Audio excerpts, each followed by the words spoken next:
This is David Marler, UFO researcher, and you're listening to That UFO Podcast.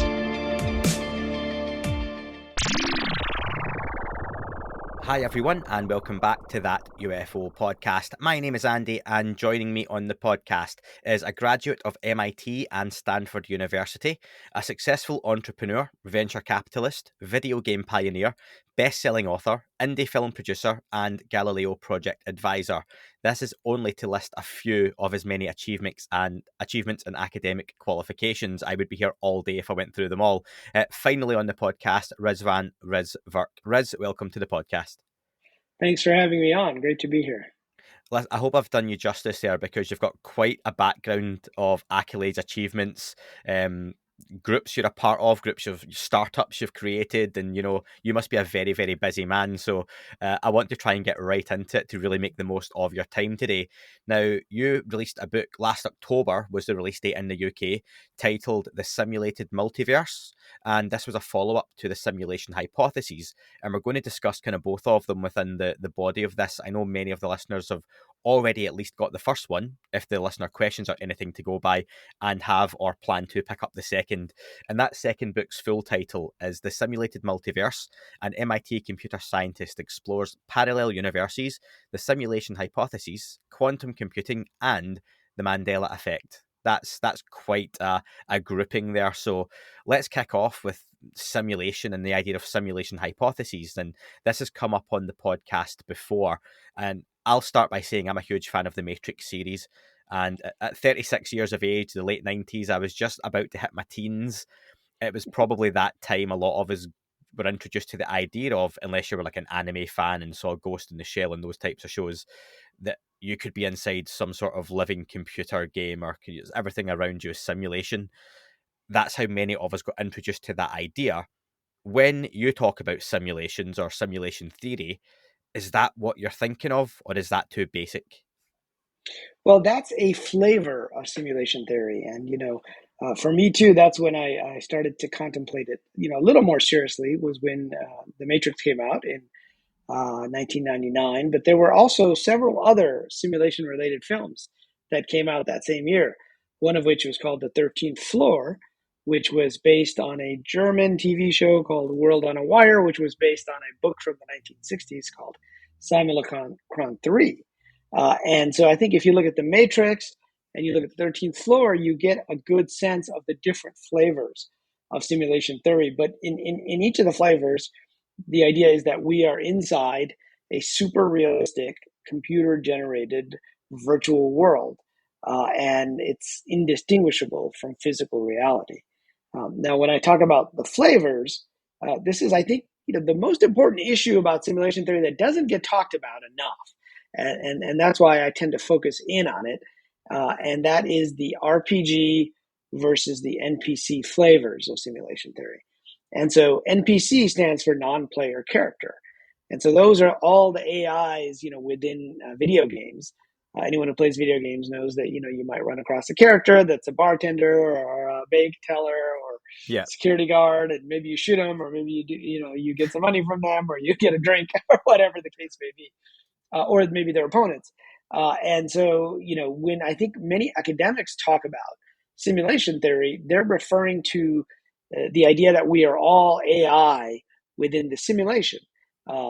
Speaking of movies, there was a movie out last year called Free Guy, where Ryan Reynolds played an NPC, right? And so that gives you a flavor for, what the NPCs are. But at the other end of the spectrum is the RPG version, or role-playing game version of simulation theory. And that, I think, is closer to what we saw in The Matrix. So in The Matrix, the players, Neo, Morpheus, Trinity, existed outside of the simulation. In this case, they existed as physical beings outside the simulation. They were plugged into the game. In this case, literally, they had a wire that was plugged into the back of their head, what we call brain-computer interface. And they had an avatar, and they thought they were that avatar. And so, that's the other version, and that's the one I think that many people think of in pop culture when we think about simulation theory. Now, the two are not mutually exclusive, right? In a game like World of Warcraft, you can have both the player characters, right? So you're doing role playing, and you can have NPCs. And so if you mix those two together, then you get a very interesting, version of simulation theory. But those are the different aspects of simulation theory that they're one of the axes on which, you can kind of move to the right or to the left. And simulation theory became popular because of a professor at Oxford named Nick Bostrom, who wrote a paper in 2003 called "Are You Living in a Computer Simulation?" And I can get into that a little more if you want in terms of details. But basically, what he said was, for a technological civilization like ours that's developing computer technology, there's a point at which you get to where you can build hyper realistic simulations. You have the computing power, you have the algorithms, and you can build these virtual worlds. That's a point that I like to call the simulation point, and I'll tell a story in a little while about how I started to think about the simulation point.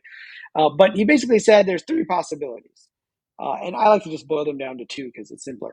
One, that this technological civilization never gets to that point, or two, it gets to that point and it creates not just one simulation, but creates lots and lots of simulations, right? Literally billions of simulations, each of which have billions of simulated beings within them, or trillions of simulated beings. I mean, all you need is more computer power, right? You just fire up another server in the cloud, and you can simulate all these beings. And so, that was the argument that people like Elon Musk were referencing. Like in 2016, Elon Musk made a statement that said that the chances that we are in base reality, which means we're not in a simulation, are 1 in billions, right? So that means that the chances that we are in a simulation are billions to 1, more or less, right? If you flip the fraction, you get the exact number. But it's a pretty likely number. And that's because there's only one base reality, but there's billions of simulated worlds with trillions of simulated beings. So if you live in a world, statistically, which one are you more likely to be, in one of these or in the trillions or billions of those? If you're a being, are you more likely to be one of these, or are you more likely to be one of the larger numbers? So it was kind of a statistical argument. And so people have taken that to heart, and that's gotten academics and scientists to think more seriously about this idea that we could be inside someone else's or our own computer simulations. Now, that implies primarily that everybody is an NPC. Personally, I find the opposite end of the spectrum more interesting, where each of us are actually in a multiplayer game, closer to what we saw in the Matrix. So we kind of dove right in there to the issues. So I don't know. No. You want me to back up a little bit? No, listen, there's a lot to unpack, and I'm glad a lot of what you've covered there, I've got follow-ups on anyway, so we're on the same page. Okay, so let's start with, in the Matrix, it's been created by the computer world, and they've taken over. Artificial intelligence is in charge, and they've plugged everyone in humanity, and we're being used as batteries. You mentioned Free Guy. Free Guy, great movie. Love watching it with my little boy. He's a big fan of the Marvel aspect of it, obviously. It's a fun film, but Ryan Reynolds is a non-playable character who becomes sentient within a computer game when he sort of breaks the rules. But he's in a game that's been created by developers. And I won't go into the story because that starts to spoil it a little bit. So there are creators for each of these simulations. So I suppose my first question is, does that mean if we are in a simulation, there has to be an origin or creator? Or are there other possibilities? The simplest being that there is a godlike figure or figures started this off. So I think it implies that there are some types of creators if we're inside a simulation. Now, does that mean that it has to be a single creator, like a godlike figure? That's possible. Could it be that we are co-creators, right? People always ask, well, what's outside the simulation, right? Is it aliens? Is it future versions of us, right? So when Bostrom wrote his paper, he coined the term ancestor simulation. And so that would be like us creating, like the game Civilization, where you're in the Roman Empire, right? We are going back to our ancestors and we are simulating them in order to see, what might happen, or in order to just play the game and see how much fun it could be. And so, that's another possibility, is that it's future us, right? Another possibility is that it is us, but physically outside this dimension in a way that does not look like our current world at all, right? Just like we can simulate Lord of the Rings online, our physical world doesn't look like Middle Earth, at least, well, except for New Zealand, I guess does. Yeah, yeah. Now with the new show coming out, we're seeing some of that scenery again. Not long, But not long. Right, exactly. And so, there's that possibility that it's a completely different type of physical universe and that we are one of those that are being simulated. And so, there are different ideas, but one of the reasons why I find simulation theory so interesting is that basically it provides a framework and a way to think about these spiritual or religious ideas about and religions have been telling us since the beginning of time that this is not the real world, right? That this is some type of illusion or Maya. In the Quran, they even mentioned this is a game that was set up for you, right? Hmm. So, all the religions have pretty much been telling us in some form or another that this isn't the real world. There's another world outside of this. But again, it could be that we are creating these aspects ourselves. And so it could be that we are non physical bodies, we are consciousness, either that has evolved to some point, and we need to put on the virtual reality headset. Which is not just virtual reality, right? In the Matrix, it wasn't just that you saw, right? If somebody punched you, you actually felt it, right? Hmm. And there's a famous scene where where Neo asks Morpheus, "Is this real?" Because he got taken out of the Matrix and then put into another mini Matrix or Yeah. a mini simulation where he's sitting in this red chair and it's all white around. He says, "Is this real?" And Morpheus says, "Well, what is real? Reality is a series of electrical signals going into your brain." And so it's possible that you put on this not regular multi-virtual reality, what we think of as virtual reality, but more like a full interface that lets you feel everything that's going on with your avatar, right? And that gives us the ability to experience. And again, people say, well, why would somebody make a simulation of us? And I say, well, why do we make simulations? Right? And there's usually two reasons, at least two reasons. Maybe there's many more, but one of which is in the kind of pure, AI computer simulation. We like to see what will happen, right? We like to run the simulation to see if the weather, what is the likely outcome, or if there's a pandemic, or if there's a meteor strike. Right? We run these computer programs, these simulations, and we try to see all the different possible outcomes, and we run them multiple times to see what the outcome is. Or in some cases, we say, well, this is the most optimal outcome. So we try to select from those, and then we try to vary the parameters so that reality lines up with that simulation. And then the other big reason is to have fun, to have experiences that we can't have. I mean, I talked about Lord of the Rings. If you think of fantasy games, I can't necessarily fly on a dragon in quote unquote real life, but I can do it inside a video game. So there are experiences that perhaps we can have outside, but it definitely implies that there is something outside physical reality. Now, what that something is, that's up for debate. If I can boil it down to a crude analogy that we're in some sort of complex version of The Sims, there's the option on something like The Sims where there are multiple players and they could all have a say in building that simulation. Now, we look at, like you mentioned, religion, and each religion has its figureheads. Some have multiple figureheads. Is there a possibility that there are multiple gods or creators of our simulation, and they all have a hand in how it's being played, how it's being run? Some may be more interested than others. And just to tie it back a little bit to the UFO topic, we hear from people about different species being involved, some being future humans, some being from distant galaxies, the other realities. Is there a chance that they all have a part to play in this simulation as such that we may be in? Yeah, I think that is definitely possible, that it's not just, one creator, but rather, I call it the great simulation, which has been running for a while and it will be running for a while. And you can have different factions, right? Both outside the simulation and inside the simulation. And in a multiplayer game, no one person gets to decide exactly what happens. In a multiplayer game, like, for example, Second Life, or Minecraft or some of these other games, you can actually create, like with Second Life and Roblox and some of these you have these tools to create pieces of the simulation that you own, quote unquote, and then other people can come and see that. And so you may have these different groups that are kind of running the simulation for their own ends. You know, kind of like the Hunger Games, where people are watching, and some people are rooting for one player, and others are rooting for another player. So Yeah. there's definitely, you know, that possibility. And now, when you talk about UFOs, you know, where does it intersect with simulation theory in many different ways?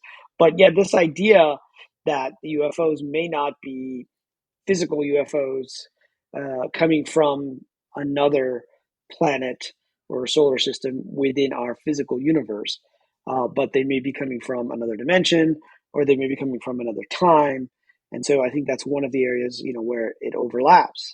Another area is, you know, I spent some time talking with Jacques Vallée, whom I'm sure your listeners know as the UFO podcast, Yeah. and you know, he was telling me about multiple scenarios where he would interview UFO witnesses, and you'd have a situation where one person saw the UFO and the Mm. other person standing next to them didn't see the UFO, right? And you know, I've heard many stories where, you know, the UFO materializes right in daylight. You're just sitting there watching, and suddenly this thing just appears, right? Now, you know, one explanation for that could be some type of cloaking, but that doesn't account for the fact that some people can see them and others can't. But if they are being rendered inside a video game, then that makes a little more sense. I mean, this is how we render things in video games all the time. So, for example, I'm not really talking to you right now, right? I'm talking to my computer. Those bits are being transferred to a server. They're being transmitted to your computer. Your computer is rendering me speaking, and then same the other way. Now, what we do in video games is, because each character has their own, you know, set of data and their own parameters, we can make it so that a level, suppose you're a level 30 character and I'm a lowly, you know, level 2 character inside the game. Now, you could see something in the scene and say, look, I see it. It's right there next to the trees. And my character would look at the trees and not see it. And that's all being controlled by the perception of who the server decides. And it could even be that there are other players who set their visibility for, you know, this person can see it, that person can't see it. And so you get into a lot of these interesting situations. I remember one case Jacques told me about. He said it was, I think it was in Northern California or in the Northwest U.S., like Oregon or someplace, a place where they had these giant redwood trees. And there was something on the ground that indicated something had landed, something physical. And then, you know, after the other investigators left, Jacques spent some time with the witnesses, and he said, wait, you said the UFO came down at a 45-degree angle and then landed, you know, right over there. They said, yeah, that's right. And he goes, well, there are these giant redwood trees. That means it would have had to go through the redwood trees. And they were like, yeah, that's true, but we didn't want to say that to the other people because then we'll sound nuts. Right? But that's exactly what happened. Right. And so it's almost, if you've ever played a video game where you're rendering something, like there's a period of time where you can move through the walls and stuff. And then once things get rendered, you can't move through the walls anymore. And so, you know, it makes sense to me that whatever's happening with this phenomenon, there's a material component and a non-material component.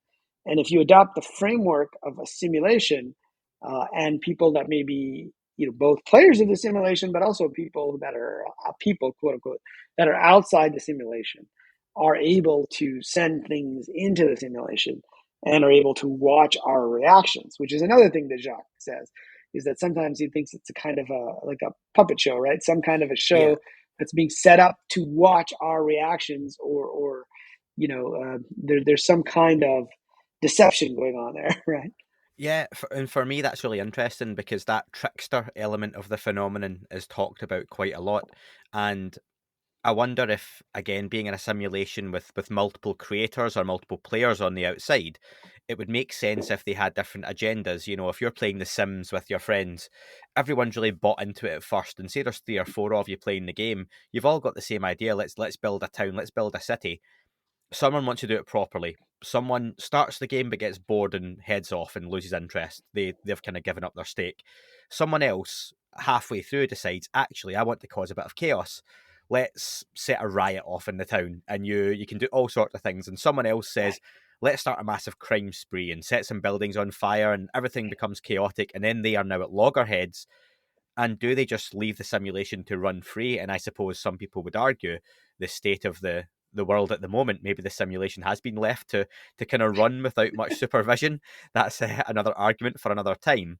But I suppose to me that helps make a little bit of sense that if there are multiple people or species looking at us and influencing us as a civilization over time, not just now, that would explain multiple players, multiple gods, whatever you want to label them as, aliens, demons, spirits. It starts to make sense of that for me. I want to ask you something, Riz. Tom DeLonge has said that very recently in an interview, collectively, we can influence reality by just thinking it, by creating it ourselves, and whether you want to call that making your own luck.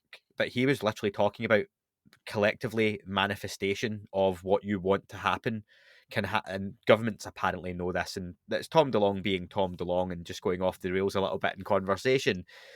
Again, would this being a simulation lend itself to this idea, thinking about the Matrix, thinking about Neo being told, you can bend the spoon. Ultimately, Neo ends up flying and manipulating his whole reality round about him.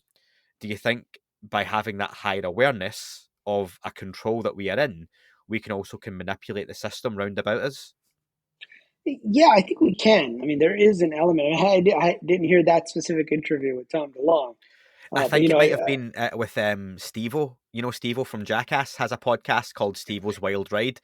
It was just a okay. few months ago. He's alluded to it before, but yeah, it was very much paraphrasing, but word for word, that was his quote. Yeah. Yeah, well, and that's interesting because it sort of implies that we together, are creating what's going on in the simulation, but we aren't Mm. always aware of these powers or these superpowers, as in the case of Neo. And in the the Hindu yoga and Buddhist traditions, there's a lot of this. They even have terms for them. They're called siddhas, right? And they get developed by advanced yogis who get to the point where they realize, oh, physical reality isn't what we think it is. Therefore, they can manipulate it and do things within it, and I think spoon bending is an interesting one because, it's in the Matrix. People see it in the Matrix. They assume it can't be done, but then there's a whole group of people who run spoon bending parties. I have a friend in Sedona. She runs spoon bending parties every month. And, you can go there and you can experience, not exactly like it was in the Matrix, but, I mentioned this at Google when I spoke at Google, and they were like totally with me through the whole AI component of simulation theory. But, then when I mentioned, oh yeah, and there's this group. They just over at the Ions conference the other night. Here's some pictures, and they said they bent these spoons, and people were like, "Oh, come on, that's fake. There's no right." And so it's almost like even to the point where you have to like show, here's the spoon that I bent, doing it. But the thing with spoon bending that's interesting is it's much easier to do in a group of people, right? It's much harder to do on your own. And so there may be this pliability to reality, but it may also involve multiple people, which to me looks more like a multiplayer game where you have the more people, that kind of vote. If you think of like blockchain today, right? Corporations in the past were, specific hierarchical corporations, and now there's these things called DAOs, distributed organizations, right? Basically, and so what they do is, the power is spread out amongst a group of voters within it, and so I think there may be something to that general idea, and I think there is an overlap with the phenomenon, and I finally got to meet Lou Elizondo recently, and at the Galileo conference that we Mm-hmm. just had over at Harvard, and and his take was, well, it could be outer space, inner space, and everything in between, right? And he doesn't talk a lot about that, but he always mentions it, right? And so I think with the government, they don't really, when they talk about it publicly, I mean, they don't really acknowledge that side of it, right? It's more of a, Yeah. this is a nuts and bolts thing. If they're here, they're in our airspace, they're Mm-hmm. potentially a threat. We need to find out, what's going on with the civilization. But my suspicion is that internally, from people that I've talked to, they understand that it's more than just the nuts and bolts thing, but they don't know quite how to deal with that, right? They don't have the mechanism or the terminology to put that into any kind of report or legislation, so they have to keep it to the nuts and bolts side. Otherwise, it's not really, I mean, it is a defense issue, but not really. It becomes like Mm. a weird responsibility issue in terms of, even within the Galileo Project. I mean, the goal is to have telescopes so that we can look and actually get scientific data that is controlled within a controlled environment with instruments that are controlled. Even they're primarily concerned, with looking at these physical objects, because that's what science knows how to do. I like to think of science as helping us understand the physics engine of the simulation, right? And so when we build video games now, it used to be you had to program the physics. Like if you think back to like really old school games, like when I was a kid, like Asteroids, and the ship would like kind of float like that or float like that if you turned it.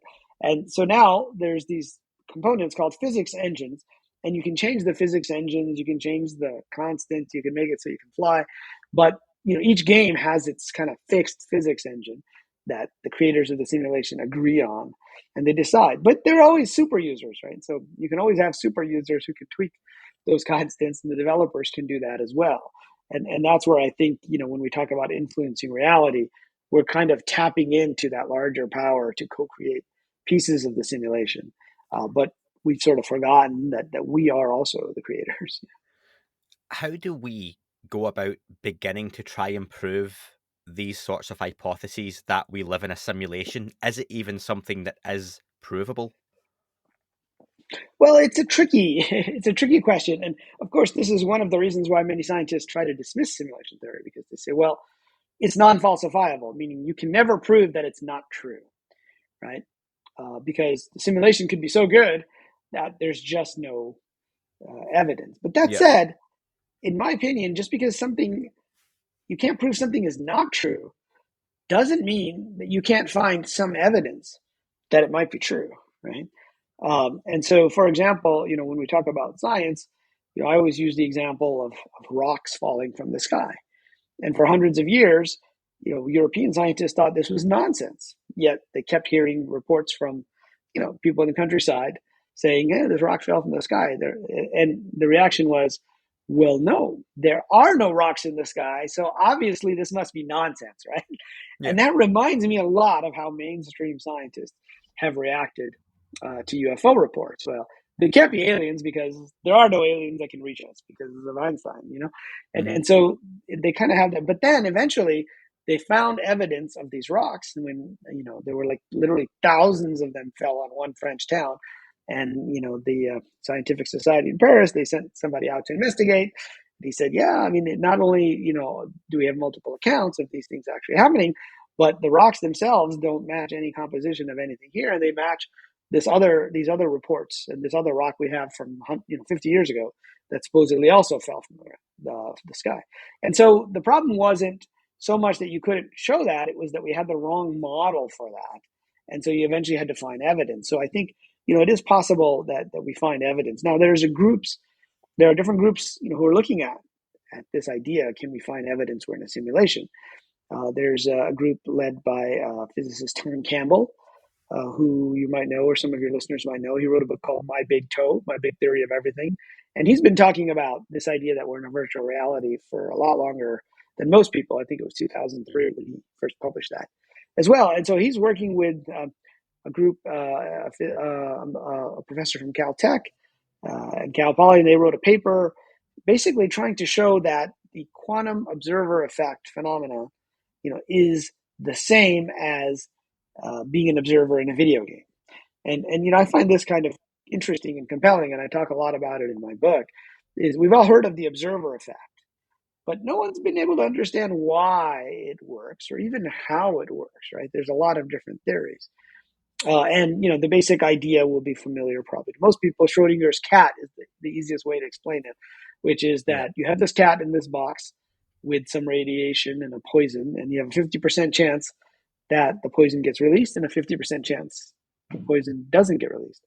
And so there's a 50% chance the cat is alive and 50% chance the cat is dead. And so common sense tells us the cat must be alive or it must be dead after an hour. We don't know because we haven't looked. And what quantum mechanics tells us is no, the cat is both alive and dead. It's in what they call a state of superposition. It's like two positions of the variable. And it's not until somebody observes it, or there's some debate on what constitutes an observation. It could be a measurement, etc. But until that observation happens, neither of those possibilities is true, and both of those possibilities are true. And then once somebody looks at it, the probability wave collapses to a single possibility. which is say the cat is alive.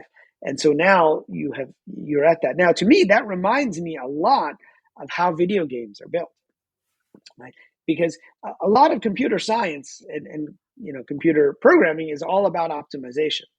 So if back in the 80s they were trying to build a game like Fortnite, right, real time multiplayer on a mobile phone, they just wouldn't be able to do it. Mm. Why is it too many pixels? Or The Sims Online, right? Like talking about 3D multiplayer games. Uh, Too many pixels, not enough processing power, communication speed wasn't there. But and if you ask somebody who just looked at the brute force method, you'd say we'd never be able to keep track of that many pixels across so many different computers. But we are able to do that. Why? Because we did optimization, and we only render that which our character observes in the video game. So my avatar is walking in a scene, and your avatar is walking in a scene. Well, those get rendered on each of our computers, but only the part that we can see. My computer doesn't have to render the whole world with Mm. all of the pixels. It only needs to show that which is being observed. And so that to me gives us a why, for these types of quantum effects as well. When you look at it, it becomes an optimization method. And it also means there's some element of randomness or choice that's going on here that we don't fully understand.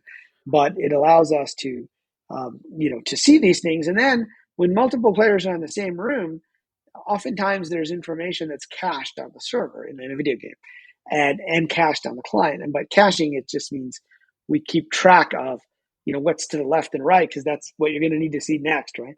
You not only need to see the current room, but you need to be able to see the next room. But you don't need the room that's, 50 miles away, because it's going to take you forever to get there right now. You can get to that when you get there. And so those are all like tricks that we use in the video game industry.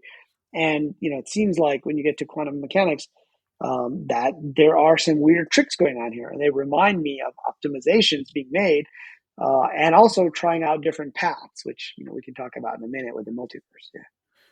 When you mentioned Free Guy, Ryan Reynolds' character in the game doesn't have free will because he is repeating patterns and going over the same routine. He goes to an ATM always wanting to have the money for this pair of shoes, this pair of sneakers, and he never just has enough. And it's the same every day. He orders the same coffee at the same place and the routine is there. And when he realizes that, he can't do certain things and he doesn't have free will, he manages to break the cycle. But what would happen to the notion of free will for us if we discovered that we were in a simulation? Would that change a lot? Do you think people would panic? The idea that Well, we're not really in charge of things for ourselves? yeah, well, some people believe that, right? Some people say, well, we don't want to find out if we're in a simulation for a couple of reasons. There was a philosophy professor who wrote a op-ed in the New York Times a few years ago, and he said we shouldn't try to find out if we're in a simulation. And the reason why is because then the simulators might shut us off, right? and so the whole simulation will be over. Yep. And that's an interesting point because it depends on the purpose of the simulation, right? I mentioned the 13th floor earlier, and what I like about that is, this is a 22, 23-year-old movie, so I think I can give away what Yeah, yeah. happens. But they're in the 90s, and they create what we today would call an ancestor simulation of the 1940s. And so they've got all these characters living their lives, or maybe 1930s in this previous time frame. And then the character from the current time can actually hop in and take over like somebody's body, and so they can experience that time. And then eventually, when he comes back to the 90s, they realize that they're actually in a simulation and there's somebody coming from the future. And what the person from the future, this woman, she says, well, we created thousands of simulations, and you're the only one that created your own simulation, and you're using too much computing power, so we're going to have to shut you down, right? And Yeah. so we're going to shut down the simulation. And so, that's one possibility of simulation theory that maybe bothers some people. But of course, that I think it gets back to the thing that I started with, which to me is the most crucial aspect of simulation theory, which is the NPC versus the RPG question. Right? So if we're NPCs, then we are just code that's running.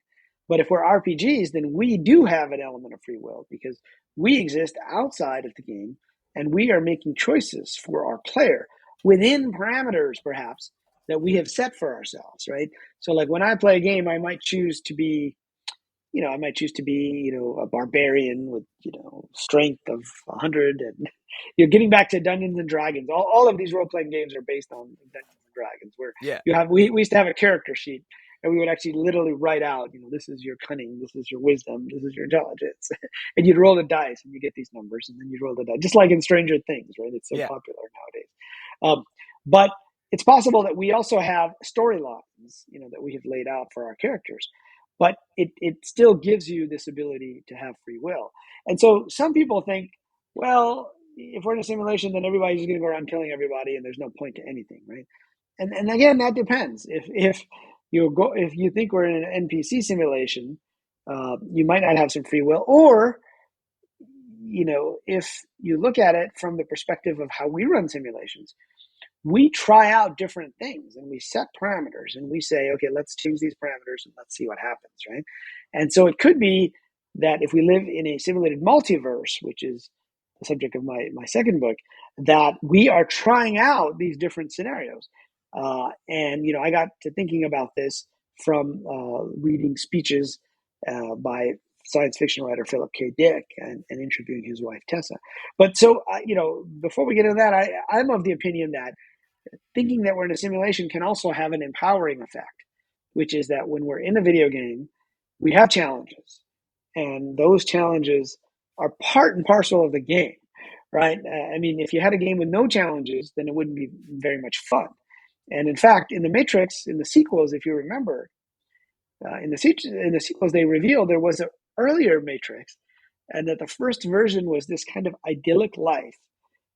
And nobody took that seriously. Like the humans didn't believe that was reality, right? And so they had to create this grittier version of the Matrix. And there was a guy who's sort of the grandfather of the video game industry, Nolan Bushnell. He started Atari back in the 1970s, and he had a saying, which was, make the game, easy to play but hard to master, and that's what makes for a fun game. And I think that is what makes for a fun in the game of life as well. It's easy to play, right? But it's not so easy to master necessarily. And if you didn't have these challenges, the game would not be very interesting. So a good way to think about it is perhaps we've set up these challenges for ourselves. I mean, we all go through various periods of significant problems and challenges, whether it's financial, economic, relationships, health, especially, right? And we might say, well, this sucks. This is a terrible simulation, right? Yeah. If that's the case, I'd rather make myself a millionaire and have perfect health and not do anything. But, perhaps this is part and parcel of why we want to experience the simulation, because maybe we don't have those things outside the simulation. And so it gives us a different way to, I think, get a perspective on our lives as being a series of quests and challenges. And if at first you don't succeed, well, you're going to keep playing the quest, right? You're not going to say, oh, I'm going to abandon the game necessarily. Like reincarnation being a chance to start again and go, do you know what? Next time I'm going to come back as one of Elon Musk's kids, and I'm going to start with I've put the cheat codes in. I'm starting with $1 billion, and life's going to be fun, like playing GTA with that unlimited money. And yeah, or maybe you want to make things a bit harder next time, or maybe someone's making those choices for you, depending on what you've done. When you mention, I think you're right on that, by the way. And I think there's this idea of a difficulty factor. So, we should keep that in mind, that just because somebody has an easier life, doesn't mean, like certain games, if you turn up the difficulty factor, right, you actually get more points from playing the more difficult version, even though you might not get as far. And so it's a bigger accomplishment. So let's keep that in mind as well. yeah, if you're putting more work in, then the reward at the end is greater. You're going to reap the rewards for the hard work and the effort, and that can be true of life, and hopefully that's true for many of the listeners listening to this as well. You mentioned multiverse. How does that come into it? Is there an opportunity that if there are multiple timelines and I am living multiple lives, I always love the notion that with the universe being endless, that there is a reality or universe somewhere where I am Batman is always one of the great quotes, because everything's happening everywhere all the time. And that would be a tragic, sorry state if I was Batman, I know, but it's got to be somewhere. But is there an opportunity for me to converse with other versions of myself in different simulations? I started to think and stopped because I'm not intelligent enough to do it. But is that where dreams come into it? When you're dreaming, are you accessing some of those other realities? Or if people are seeing ghosts, is it a kind of bleed over of a different reality, a different dimension, a different multiverse, universe? Is that along the lines of what you think, or what are the possibilities there? Yeah, so the possibilities are, pretty interesting. And so I mentioned quantum physics earlier, and nobody really understands quantum physics. That's what Richard Feynman said. He was a Nobel Prize winner. And one of the other interpretations is that not just, the cat is alive or dead, but that there are two worlds, and we split off into two universes, one where the cat is alive and one where the cat is dead. And so, that then leads to more decisions, and you end up with more and more universes. And so, pretty much anything that could have happened has happened along one of these paths. Right. And I started to think about this because after my simulation hypothesis book came out, I was sitting down with a friend of mine, another graduate from MIT, who was working for Google. And so he had come to Mountain View, where I was living, just down the road from the Googleplex. And he said, well, have you heard of this thing called the Mandela Effect? I said, yeah, I've heard of it, but I didn't really pay too much attention to it at the time. And he goes, well, simulation theory might explain it. I said, oh, that's interesting. And so I started to go down this rabbit hole of the Mandela effect, which you may have talked about probably at some point. Do me a favour, though, because there are some listeners who might not be familiar with the concept. Some will, some won't. If you don't mind just explaining again about the Mandela Effect. Sure. So the Mandela effect is a situation where a subset of people remember history happening differently than the majority, what we'd call the consensus uh, version of history or of reality. And it's named after Nelson Mandela. There was a blogger named Fiona Broom in 2010. I think she coined the term when she found that there were a group of people who remembered Nelson Mandela dying in prison in the 1980s.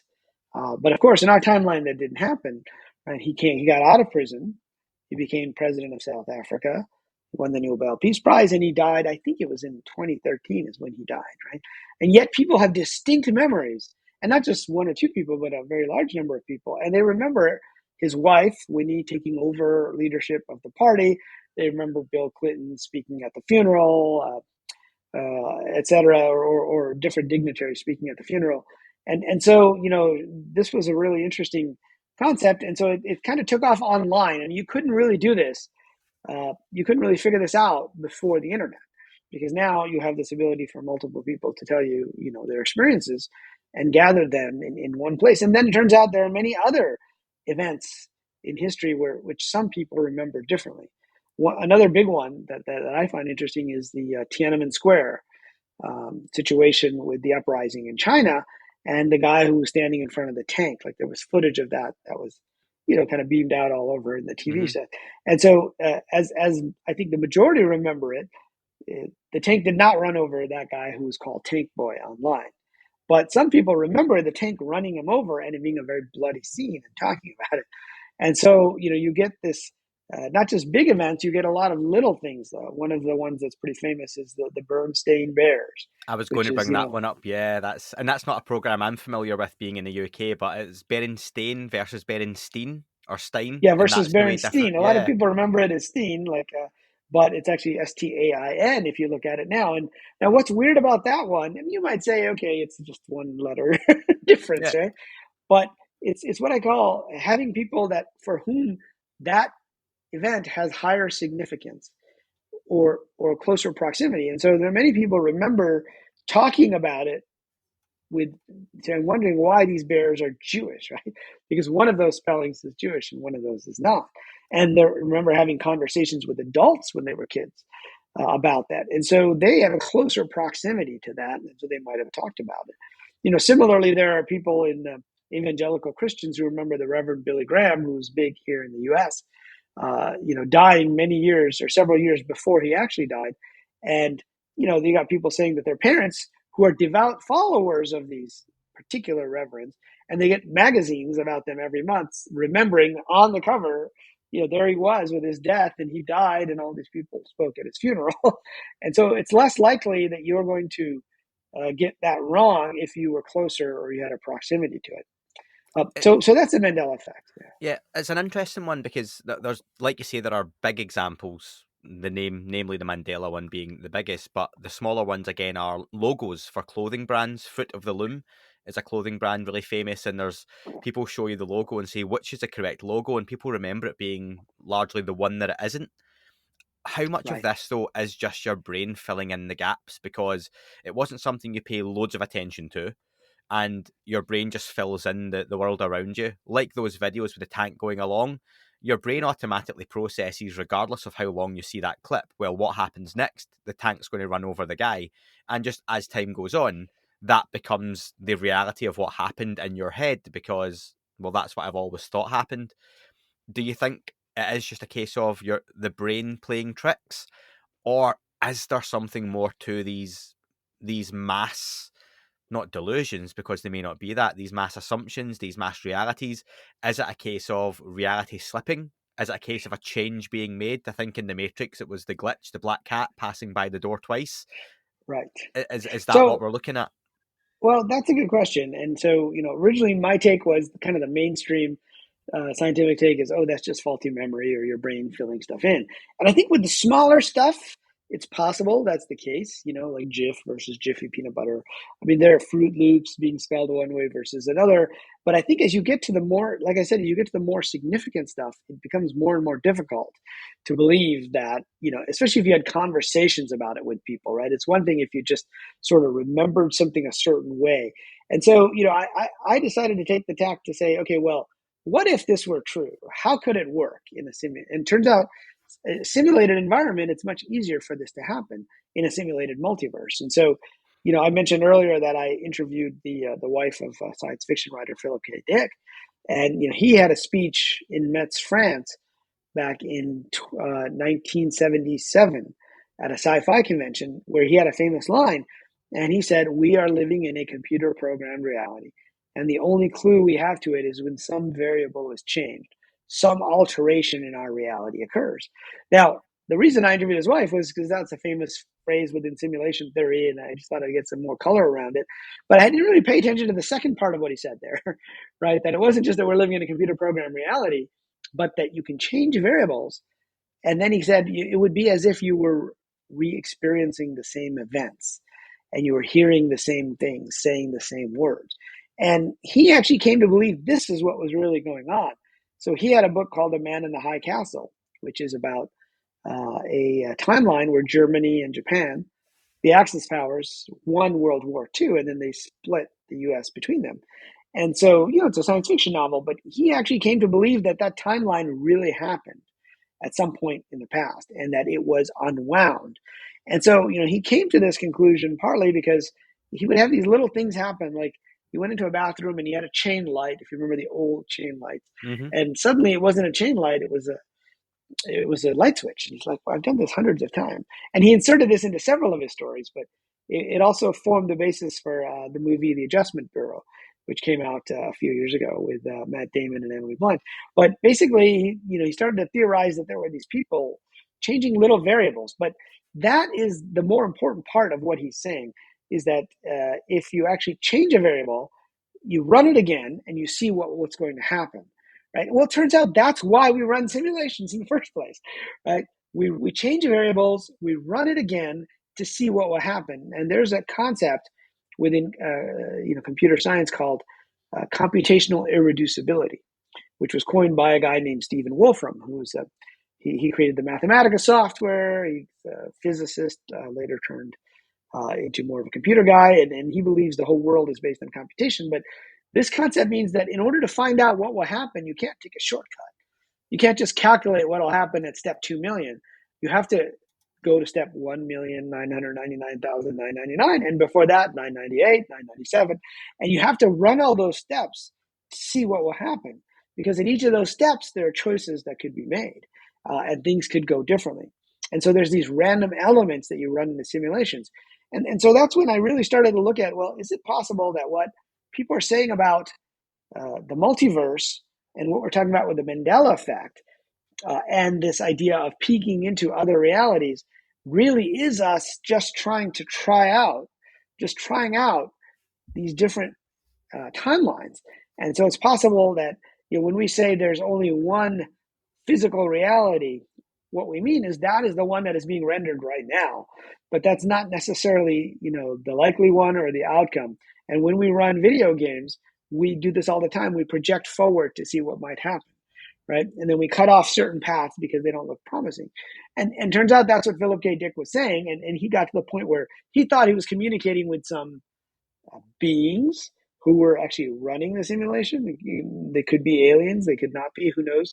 But, and his wife said that sometimes he would be talking to these guys. And I said, well, what do they look like? And she goes, well, I couldn't see them, but I would see like this weird, kind of, it would look like a plasma or a weird ripple or something.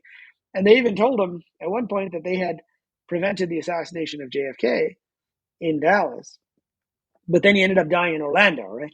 Or he ended up getting assassinated somewhere else, or it ended up in a bad way, like with the nuclear war. And so that was the reason they unwound that timeline. But if you think about this idea of a path, right, of a river with different tributaries, there's an old short story from a guy named Borges, which is called The Garden of Forking Paths. And in it, he talks about, all of these paths have existed, right? And that may be what's happening in real life. And so the scientists have come up with this idea of the multiverse, which is every time a decision needs to be made, we break off into another physical reality.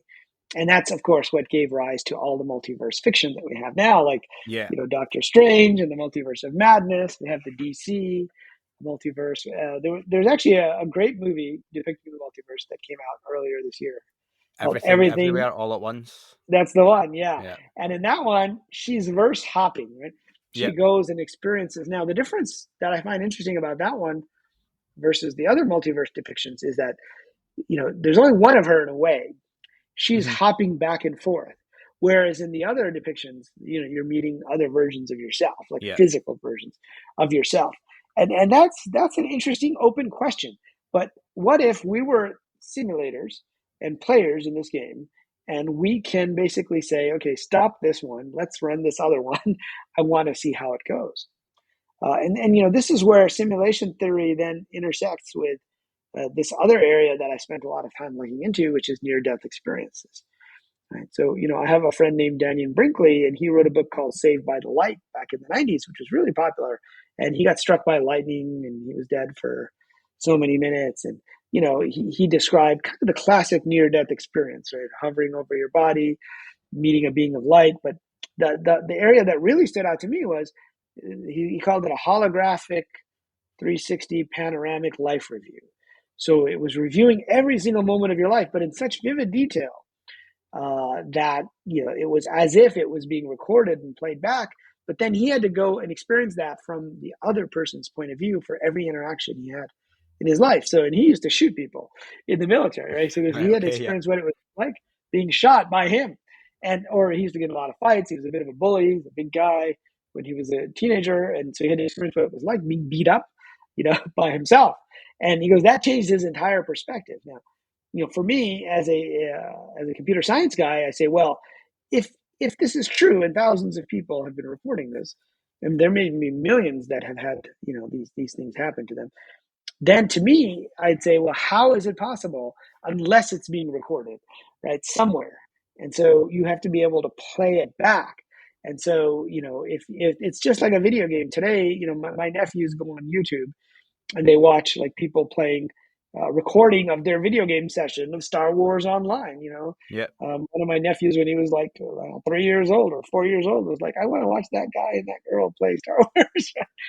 and so it was like reviewing the game, figuring out what you did right or not, and that's what we do in esports. And I was part of a company in Silicon Valley where you could put on a virtual reality headset, and then you could go inside a game that you played previously just on a regular screen, like League of Legends.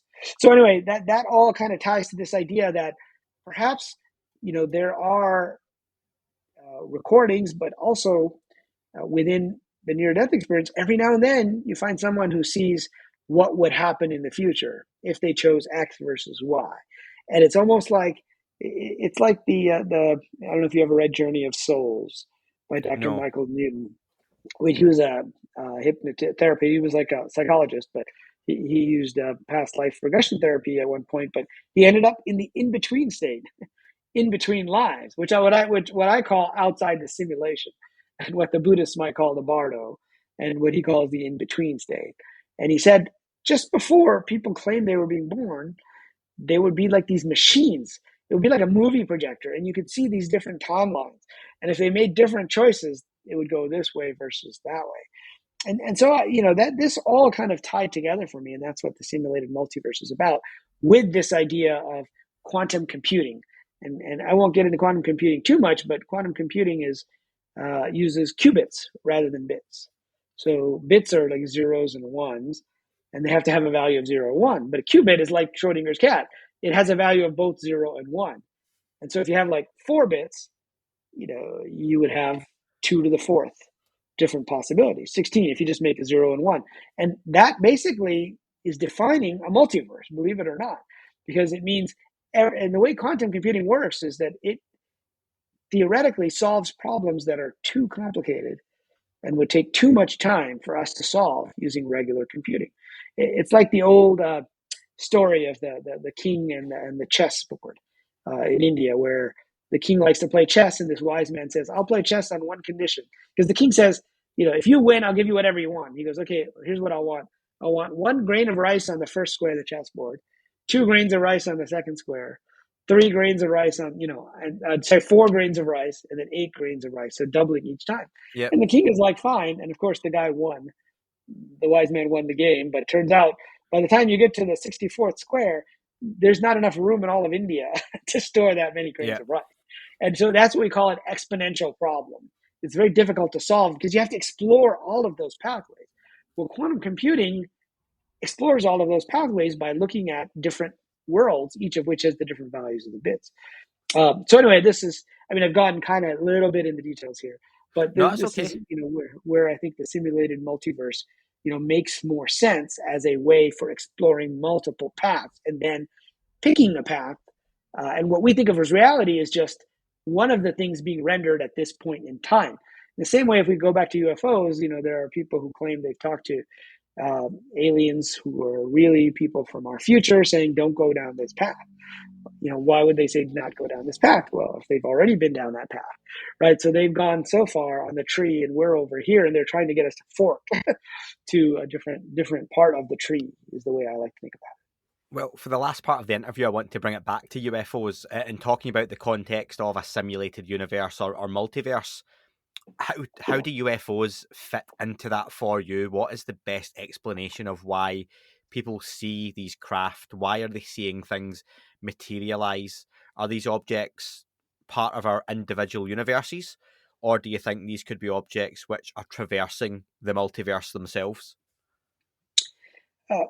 Well, I've considered a lot of those possibilities, but I think the mechanics, like I talked about earlier, are very similar to what happens when you render in the pixels on the screen, right? And you can render yourself anywhere, right? Sometimes people talk about them moving so fast from one place to another that it's kind of mind-boggling, and it's almost as if like you're taking a flashlight and you're kind of moving it across the screen, right? It's almost like they're going that fast. And that, leads me to believe that in a simulated world where everything is pixels, that's actually possible. Whereas in a physical world, with physical laws, it starts to become more and more complicated in terms of how that might work. So I think from a mechanics point of view, this idea of materializing, instantaneous travel, leaving the physical dimension and showing up somewhere else, what does that mean? That's possible in a world of information. Now, I'm not saying that the UFOs aren't real or physical, because clearly once they get here and they render fully, they become physical objects that impact, what happens in the physical world. But they seem to have this ability, to go in and out. Now, in terms of, where they're coming from, I kind of subscribe a little bit to the Jacques Vallée theory that, they're being presented to us in a certain form, right? And in the same way that in a video game, I can change my avatar, right? I can look like me. I can look like, an elf, right? I can look like, and they can still be the same character. And so the same phenomena seems to me like it's been manifested over different time periods, going back to the religious phenomena from thousands of years ago to the airships from hundreds of years ago, and suddenly they're being rendered as heavier than air types of objects, right? And so that is perhaps based on our knowledge of the universe. Now, I was talking about science fiction earlier, and I feel like science fiction actually plays a role in forming our perceptions, right? Just like when somebody saw a light in the sky thousands of years ago, they said, "Oh, that must be an angel," right? Hmm. That's how they interpreted it. And in fact, I don't know if you've had Diana Pasoka on your show. Yes. In her book American Cosmic, and she talks about the Fatima sightings, and Hmm. her background is in Catholic history, and in the Fatima sightings, she said that sounds just like a modern contact UFO event, except they interpreted it through the lens and the paradigm of that time as the Virgin Mary, right? Even though she never said that's who she was, right? And the same thing with the sightings in Egypt that happened in even later. And so I think what happened in the earlier part of the century, we began to have knowledge of the solar system, and it spread wide.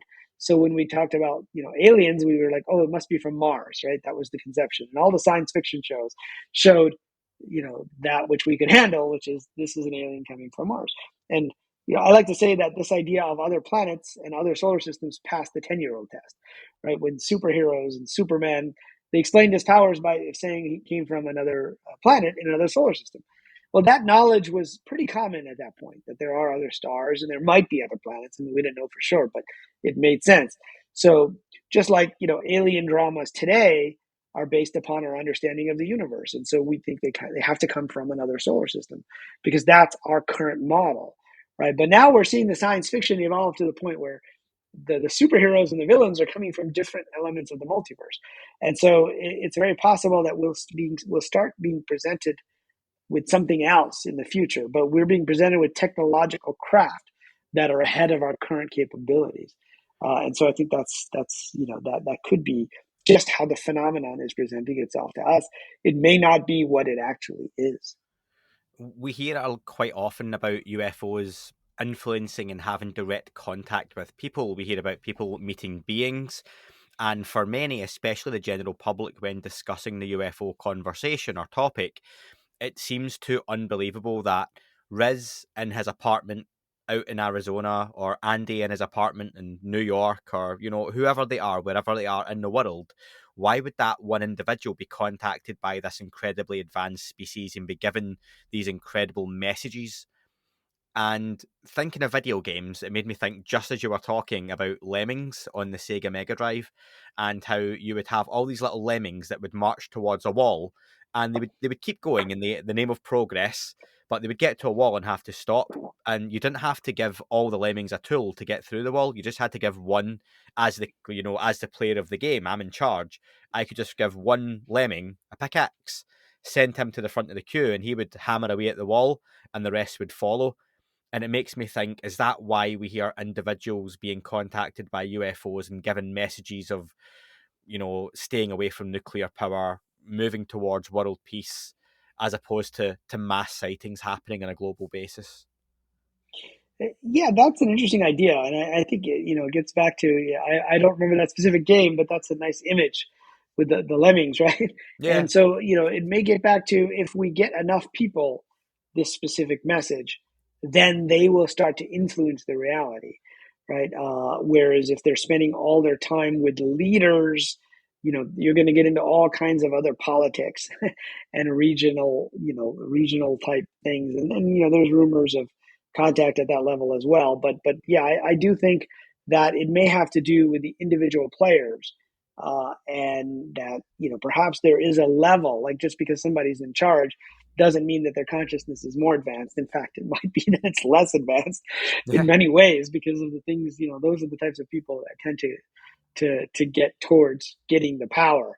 And so it may be that they've decided, to affect individuals that way. And I think that makes a lot of sense because there is this element of, this non-physical aspect, right? Everything comes through telepathy. in many cases, right? Even some of the abduction experiences, they happen in that kind of in between state, right? And so, are they able to communicate with us at a different level than the physical? So yeah, I think there's definitely some possibilities there. Riz, in the last few minutes we have, I want to get to some of these listener questions. I had quite a lot sent in, and they take up a few different topics as well. First off, Ryan, your question was answered within the body of the interview, so thank you very much for sending that one in. John had a question for you that if this is a simulation, Riz, what are the odds that UFOs are being spawned to inspire us to make technological progress? I think there's something to that, right? Because it's almost like they're kind of inspiring us to get to the next level, right? But getting back to what I said earlier about not making it too easy, right? Yeah. It would be, almost too easy if they just gave us the technology. But they're kind of showing us what might be possible. And now, given the materialist paradigm that is very popular today, we're seeing, at least within government and even within, we're starting to see cracks in the world of science, right? That says, well, if we see these things are doing it, maybe we will be able to figure out eventually how it's done. Whereas before, it was like we were just not even open within the scientific world to anything that could have defy what are the known laws of physics and to travel in that way.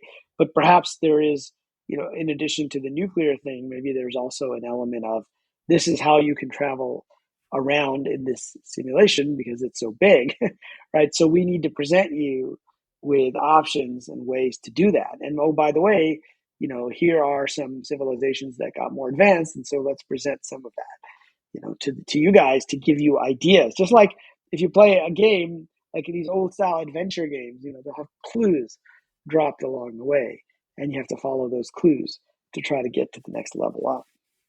Interesting. Jared has a question that, Riz, as a futurist, what do you think is the next big thing that is going to change the quality of life for the world? Well, I'm a futurist, but within sort of the computer world, right? And so, I didn't get to tell the story today of how I first got, seriously thinking about simulation theory. And that was when I was playing a virtual reality ping pong game Mm. back in 2016. And I had the headset on, and it was responding so well to my movements that I felt like I was really hitting a ball. And I was really playing table tennis against an opponent. So much so that at the end of the game, I tried to put the paddle down on the table and I tried to lean against the table, which is something I might do at the end of a ping pong game. Yeah. But of course, there was no table, and the whole thing fell, and I almost fell over. And so that got me thinking about, well, how long would it take us to get to the simulation point? How long will it take us to build matrix-like simulations that were indistinguishable from physical reality? And I came up with these 10 stages. And so for me, I think there will be a point at which, it's what we call a singularity within the tech world, a technological singularity. Now, some people think of that only as AI and superhumans, but even if we're able to simulate reality perfectly, we will end up at a kind of singularity beyond which there's no return, because then you can experience anything, right? With this, not just VR headset, but with a brain computer interface like in the Matrix, where it will feel real to you. So I think that could be a major thing in the future, but I think getting to that point still is decades, if not a few hundred years away from where we are today. So I think in the near term, this idea of the metaverse, this ability to have virtual property to interact with people virtually. We're already interacting more virtually with everyone, right, since the Mm. pandemic. And so this idea of living entire lives in the virtual world and getting jobs and making money within the virtual, I mean, we're already seeing elements of that within social media. But there was a game called Second Life that was popular back in the 2000s that where, they kind of prototyped this, and people had jobs. You had to go to the bar in Second Life to be the bartender, right? And so you had to log in at 10 p.m. every night, and then you would earn virtual currency for doing that. And so we're starting to see that. So those are the areas that I tend to focus on. Of course, there's a lot of other physical things, such as self-driving cars that I think will change things quite a bit, as well as I think just having more efficient energy efficient devices and salination technology. So there's a lot of those as well. I tend not to spend as much time on those because I'm a video game guy, but I think those would be pretty important. Jason from LA asks, have you read spiritual works like A Course in Miracles, which is scribed by Helen Schucman? And that almost seems to parallel the simulation theory. Is that a work you're You know, aware of? I'm aware of it. I haven't read it specifically, but I have read many other spiritual texts. In fact, one of my next books is actually about autobiography of a yogi, which was written by Yogananda. Was one of the top spiritual books of the 20th century, at least in the U.S. And he was one of the first guys to bring this ancient philosophy from India and really gain traction. And he used to make the analogy that, and this was new technology at the time, right? So in the past, the Hindus and the Buddhists use the metaphors of a dream, right? That the world is a dream and you can learn to wake up, or a play, a stage play, the Leela of the gods. And Shakespeare, of course, had the famous line about, all the world's a stage and the men and women are merely players. And so Yogananda in the 1920s used the analogy of a movie, a film. And, he saw a film clip where all these people were dying in World War One. And he asked his guru, and he said, "Well, how can this be? There's so much sadness and killing." And later he came to the realization that, well, all those actors are not dying; they're suffering in the movie, but the actors are still there. And so he used to use the idea of a projector and a film projector, and what makes the movie interesting. And so today, I think if he were alive, he would say it's a interactive movie that you can make choices and you can change the script. And what does that sound like? Sounds like an interactive video game, right? So I think there are a lot of parallels with the different spiritual traditions. I mean, I haven't read that specific one, but I've definitely heard of it. Valis asks, if we are in a simulation, does that make life less meaningful to you? Well, not to me. I mean, to some people, they might say it does, but because, like I said, I think the religions have been telling us this all along, and the religions were founded by people who peeked out of the simulation, right? They saw something outside the simulation, and then they came back and tried to codify it and use language and metaphors that we would understand. 2,000 years ago in Christianity, there's the Book of Life, where the angels write down, who goes to heaven, who doesn't, but also they're supposed to write down the deeds. And in Islam, there's the scroll of deeds. Now, it's not an actual literal scroll, right? They were trying to use metaphors that we would understand. And so for me, this idea that the world is a simulation is kind of an upgraded metaphor that can give meaning to life, that says, well, maybe I chose, this particular difficult path because the difficulty level is ramped up, but maybe that's the challenge that I was ready for. And maybe a guy born with a silver spoon in his life at perfect health, it wasn't ready for that necessarily. And so that's a different way of looking at it now. You don't have to look at it that way, but that's how I like to look at it, and how I like to think about using a simulation to make life more meaningful.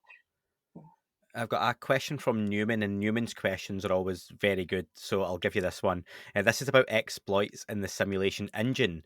If the physical laws of the universe were intentionally designed to foster the spawning of life, could this also mean that there may be bugs in the underlying process of the simulation engine that could be deliberately exploited by advanced civilizations for energy generation and propulsion?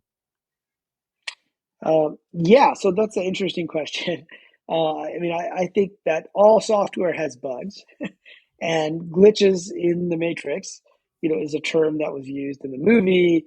I also used it in a previous book called Treasure Hunt, which was about synchronicity. And so there are glitches, and I think a lot of the phenomenon that surrounds UFOs, definitely falls into this category of glitches. And you mentioned ghosts earlier, which could just be bugs where we're replaying the same scenes of something that happened in that particular spot, Mm-hmm. and that code wasn't necessarily cleaned up, so it's still there running. But yeah, I do think it's something. I use the example of spoon bending, right? I even pulled up in the video; people can actually see, right? It's kind of a glitch, right? This is not easy to do, and yet I was able to just do it really quickly, but only at that point in time. And so it took a certain amount of energy and intention of other people focused on it in order to change the laws. And so I think it is possible that these glitches can be exploited. And now, this may be getting into, again, speculation on the UFO issue, right? It could be that by exploiting it, we're exploiting the underlying fabric of the cosmos, right? And if it's a quantum computer, we're actually changing the values of things, of the bits that are running. And so that could potentially be dangerous in a way too, right? And so it could be also that there's some kind of a moratorium that says you're not allowed to do that until you get to a certain level or a certain level of consciousness, because you could basically screw around with the fabric of space. Just in the same way we have like the IAEA that says, okay, you're not allowed to have nuclear weapons. It's a watchdog agency. We want to keep it to just the people that already have it, right? It's possible, and you'll hear stories. I was involved in a film called Thrive, What on Earth Will It Take, about a decade ago, and the creators Foster and Kimberly Gamble, they ran across these different devices that could in fact generate energy from the ether in a way, and they kept getting confiscated. Right now, one reason for that is you could say, well, it's the big oil companies, they want to have petrochemical energy, but another reason is to do that, you again could be tapping into. It's kind of like you're screwing around with the pixels of the simulation, and therefore, it's not clear who the people were that keep showing up to confiscate these types of technologies when they get to a certain point. And so, I think there are bugs, there are glitches that could be exploited. Some of which are more mental, psychological, spiritual, and some of which are more physical.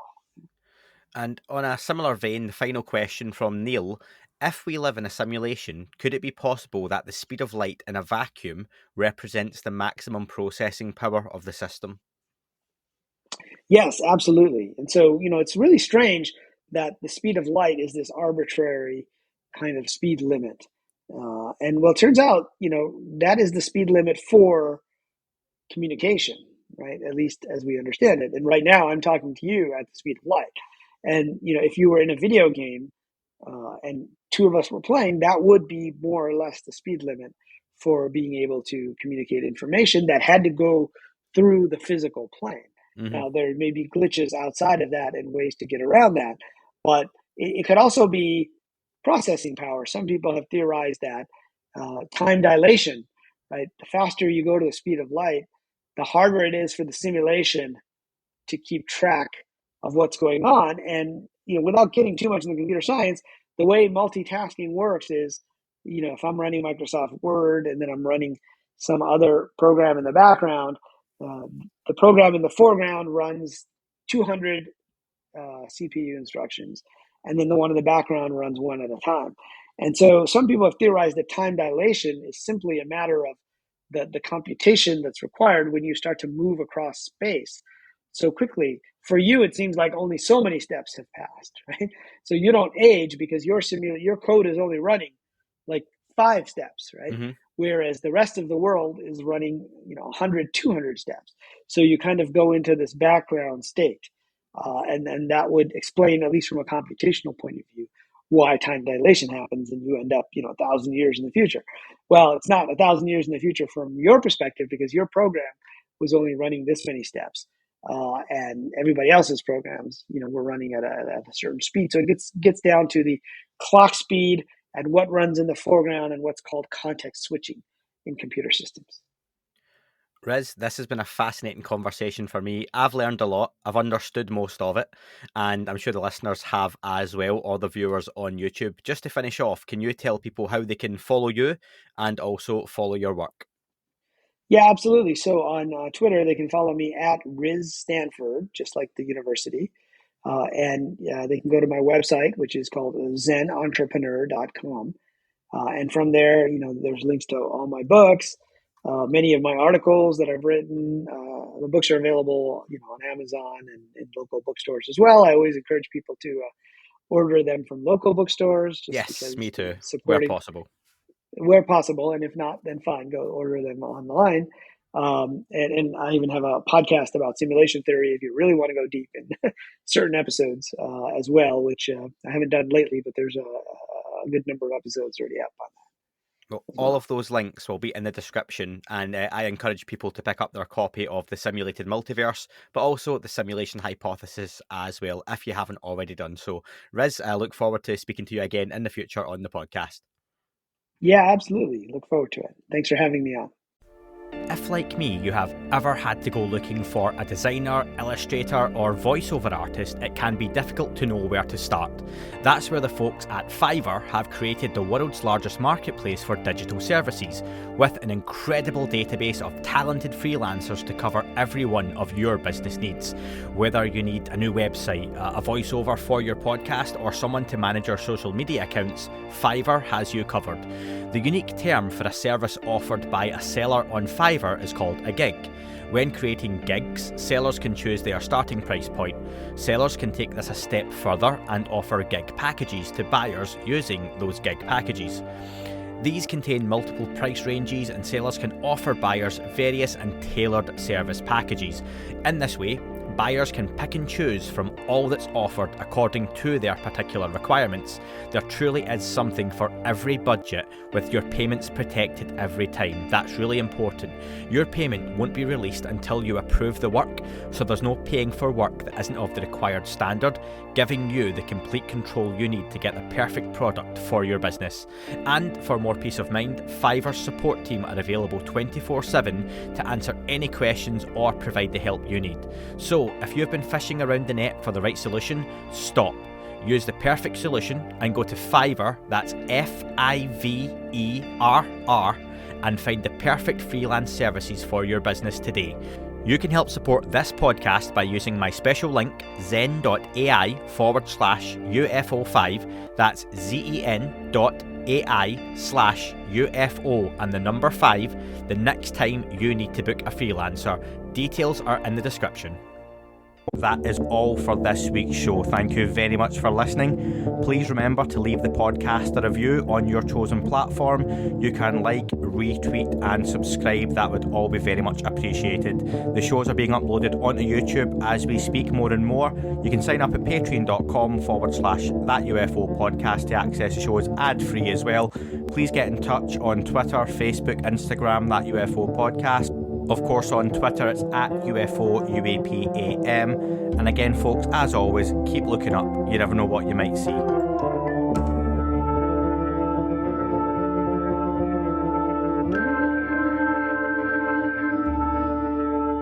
It wasn't a tic-tac and not quite a saucer, more like a hubcap designed by Chaucer, a little Baroque and quite steampunk, like Alice was playing bass for the Parliament of Folk. The little fucker hovered right outside of my window, and when I shoved out the screen, he made it an issue. I don't think he expected me to see his ass, but I'd had some champagne and smoked a little around.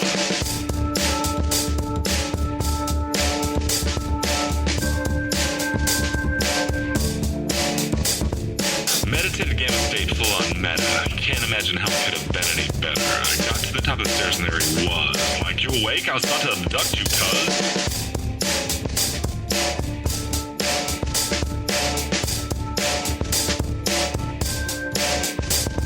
I jumped back and nearly kissed myself, and I climbed out the window after the elf, and I woke up in my bed and there was something on my head and everything was weird and everything was red. And I called out to my boys. They thought this was noise. They thought it was a dream. They thought it was my toys. They thought it was my problems, and they think I should seek therapy, and I don't know what to do because it doesn't really scare me.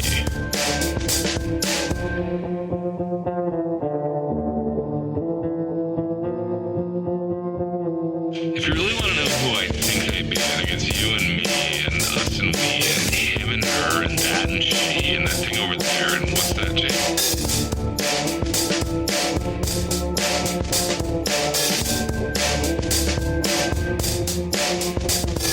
If we're being serious, open your mind, consider your heart, consider time, consider your space, consider your lies, consider your life, consider your eyes.